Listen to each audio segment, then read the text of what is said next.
দৰং জিলাৰ বিভিন্ন এলেকাত বিশুদ্ধ খোৱা পানীৰ বাবে দমকলৰ যোগান ইছলামিক এডুকেশ্যনেল ব'ৰ্ড অৱ ইণ্ডিয়াৰ।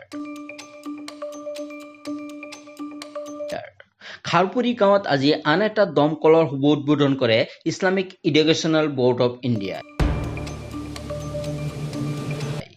Islamic educational board of India চমুকৈ IEBR মহানুভৱতা বিশুদ্ধ খোৱা পানীৰ সমস্যাৰ প্ৰতি লক্ষ্য ৰাখি Islamic educational board of India চমুকৈ IEBR অসম জোনৰ পৰিচালন সঞ্চালক জয়নাল আব্দিন মানজাৰীৰ তত্বাৱধানত দৰঙত ধুলা ১ নং খেতেশ্বৰ মাগুৰমাৰী আৰিমাৰী গাধোৱা চাপৰি নাংলিচৰ আদি বিভিন্ন এলেকাৰ মছজিদ মাদ্ৰাছা শিক্ষা অনুষ্ঠান ৰাজহুৱা ঠাই আদিত বিশুদ্ধ খোৱা পানীৰ বাবে বিনামূলীয়াকৈ দমকলৰ যোগান ধৰে ইছলামিক এডুকেশ্যনেল ব'ৰ্ড অৱ ইণ্ডিয়াই।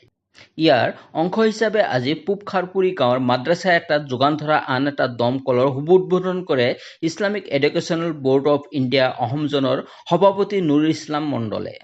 অনাগত দিনত খোৱা পানী সমস্যা থকা ভিতৰুৱা অঞ্চলসমূহত দমকলৰ যোগান ধৰা সেৱা আগবঢ়াই যাব বুলি সঞ্চালক জয়নাল আব্দিন মানজাৰীয়ে জানিবলৈ দিয়ে।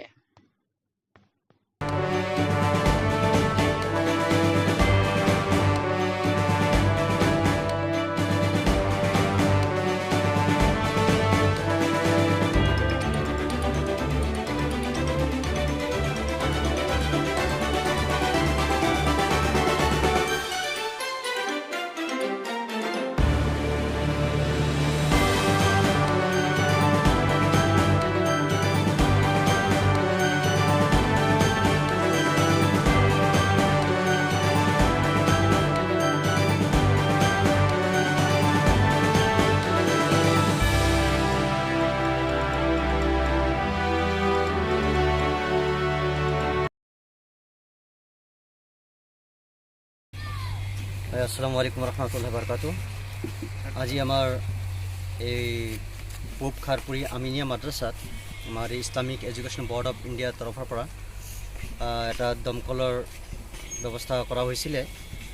যেনেদৰে আপোনালোকে নিশ্চয় জানে যে বিগত দিনত আমি বিভিন্ন ঠাইত স্কুল কলেজ মাদ্ৰাছা বা পাব্লিক প্লেছত আমি এই দমকলৰ ব্যৱস্থা কৰি আহিছোঁ। সেই অনুপাতে আমাৰ এই পূব খাৰপুৰী মাদ্ৰাসাত এটা দমকলৰ খুবেই প্ৰয়োজন আছিলে।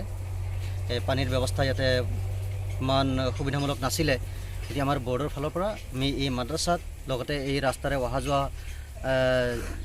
যিসকল ব্যক্তি এই ৰাস্তাৰে অহা যোৱা কৰে তেওঁলোকৰ পানীৰ ব্যৱস্থাৰ বাবে আমি এটা দমকলৰ ব্যৱস্থা কৰি দিলোঁ। সেইটো আজি আমাৰ শুভ উদ্বোধনী আছিলে। কিন্তু আমাৰ ব'ৰ্ডৰ এই সভাপতি সাহিত্যিক নুৰুল ইছলাম মণ্ডল ডাঙৰীয়াৰ হাতেৰে আজি এই দমকলটো আমাৰ শুভ উদ্বোধনী কৰা হ'ল।